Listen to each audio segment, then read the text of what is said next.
Halo semuanya, jumpa lagi dengan gue Chandra di channel Serapin Tekno. Akhirnya region Indonesia kebagian juga updatean HyperOS 2.0, yang dimana OS ini ngebawa upgradean yang menurut gue tuh cukup lumayan signifikan ya teman-teman. OS ini juga kadang membawa 3 upgradean penting seperti Hypercore nih, yang dimana performance jadi lebih meningkat dengan adanya Hypercore ini. Ada Hyperconnect yang dimana bakalan mendukung konektivitas kita antar ekosistem. Ini tuh pastinya untuk ekosistemnya si Xiaomi ya teman-teman. Dan juga yang terakhir ada Hyper AI, yang dimana bakalan punya banyak opsi AI buat ngebantu produktivitas kita. Semua yang tadi gue mention, apakah OS ini bakalan jadi tambah hyper setelah upgrade ke OS 2.0 nih teman-teman.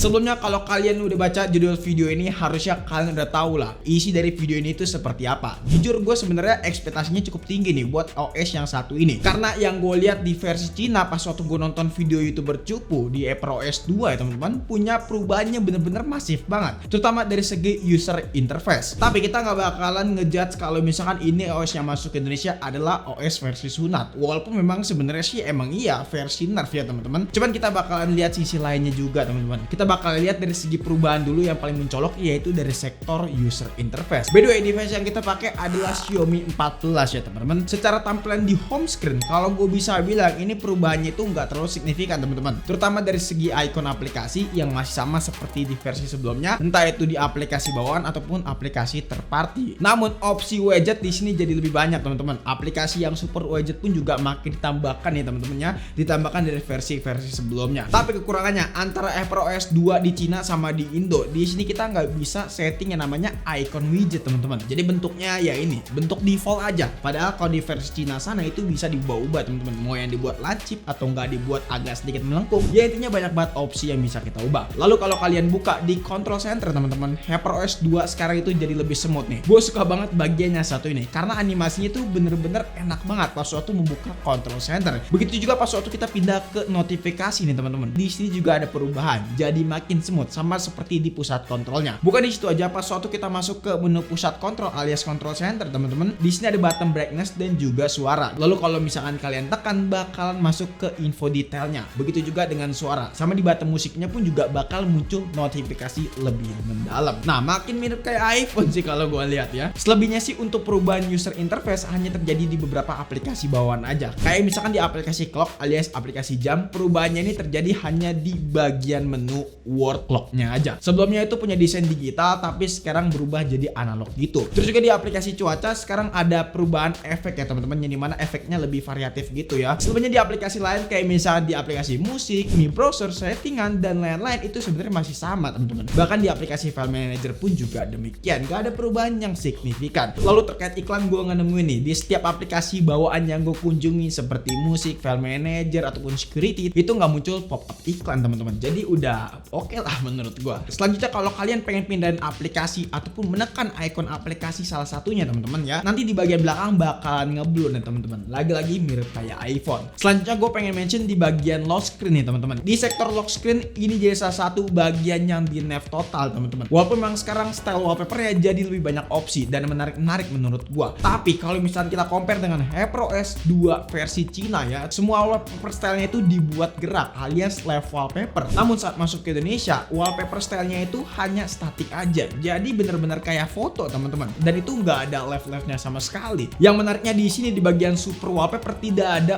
opsi wallpaper yang ditambahkan. Ya ini opsinya masih sama kayak MIUI ya teman-teman. MIUI 12.5 yang sebelumnya kita pernah review udah jauh-jauh tahun kapan tahu itu ya. Selain itu HyperOS 2 di Indonesia itu tidak membawa fitur AI dynamic wallpaper. Jadi kita tuh bisa mengubah foto kita jadi wallpaper bergerak. Misalkan kalian foto awan di pemandangan nih teman-teman. Nah itu nanti dibuat bergerak awannya. Lalu kalau misalkan foto perkotaan nanti ada orang-orang yang bisa bergerak gitu. Sayangnya fitur ini tidak masuk ke Indonesia. Animasi charging sekarang berubah nih teman-teman. Ya berubahnya sih menurut gua keren ya. Di sini nggak blank hitam kayak di versi sebelumnya. Selanjutnya di sektor Hyperconnect nih teman-teman. Bagian ini jadi salah satu poin utama juga buat HyperOS 2.0, karena versi sekarang Xiaomi tuh makin memperkuat ekosistemnya mereka. Sayangnya kita nggak bisa coba Hyperconnect ini di device kita saat ini, karena memang mayoritas device di studio ataupun di rumah gua ya teman-teman itu bukan menggunakan produk Xiaomi. Contohnya kayak TV kita pakai TCL, AC pakai TCL. Ini bukan sponsor ya, tapi memang realitanya gitu. Cuman walaupun begitu kita bisa menilai kalau misalkan langkah Xiaomi ke depannya bakalan fokus ke ekosistem. Hal itu udah difokusin dari pas waktu perilisannya si HyperOS teman-teman. Bahkan di demonya yang versi Cina teman-teman bisa terhubung dengan iPhone ataupun perangkat Apple lainnya. Tapi kita harus menginstal aplikasi Xiaomi Interconnecting. Nantinya kita bisa melakukan file sharing, screen mirroring, bahkan sampai Apple Keynote teman-teman. Jadi itu bakalan gokil banget loh kalau misalkan fitur tersebut bakal masuk ke global ya, atau enggak masuk ke region Indonesia. Ya kita tinggal tunggu aja lah. Mungkin hal itu bakalan kayak quick share atau enggak kayak si Oppo Share ya teman-teman. Xiaomi juga membawa Hyper AI pastinya. Ini jadi salah satu poin utama juga ya. Walaupun lagi-lagi AI yang dibawa ke region Indonesia tidak terlalu banyak nih. Salah satunya yang udah kita coba kayak misalkan AI Imaging Expansion teman-teman. Basicnya AI ini akan menambahkan foto kalau kita mau membuat ukuran foto kita jadi lebih luas. Kita juga udah beberapa kali coba menggunakan fitur ini yaitu extension foto ini, tapi gue agak sedikit kecewa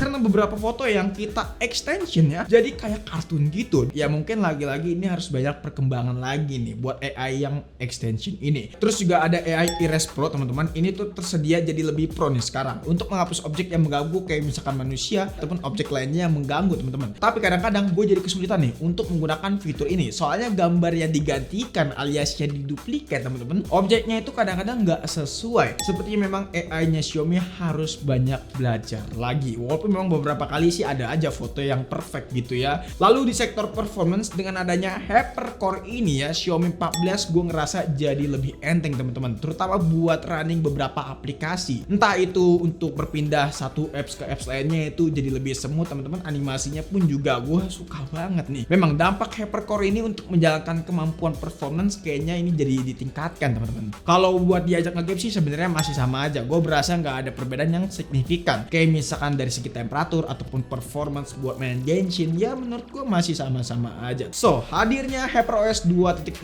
menurut gue ngebawa banyak perubahan. Walaupun memang banyak banget fitur yang disunat dari region Cina sana ya teman-teman pas waktu masuk ke region Indonesia. Dan gue yakin juga pas waktu masuk ke region global pun juga demikian. Banyak banget fitur yang disunat. Jadi bukan region Indonesia aja. Kayaknya memang di region Cina itu lebih eksklusif teman-teman. Ya semua HP BBK ataupun Huawei ataupun Xiaomi pun juga demikian ya mendapatkan treatment yang eksklusif. Tapi di sini dengan adanya 3 kombinasi penting ya teman-teman, yaitu Hypercore, Hyperconnect dan juga Hyper AI, ini bakalan jadi pondasi buat Xiaomi ke depannya teman-teman. Sebelumnya kalau misalnya kalian udah dapat updatean boleh banget dah langsung tulis di kolom komentar pengalaman kalian, experience kalian pakai HyperOS 2 ini. Dan gue juga pengen ngucapin selamat tahun baru teman-teman. Semoga tahun 2025 ini kita makin produktif, makin sukses juga dan makin lancar juga rezekinya ya. Teman-teman yang belum subscribe ataupun follow ataupun like, jangan lupa di like ya. Jadi mungkin cukup saja video kali ini. Kita bakalan ketemu lagi di video selanjutnya. Until next time,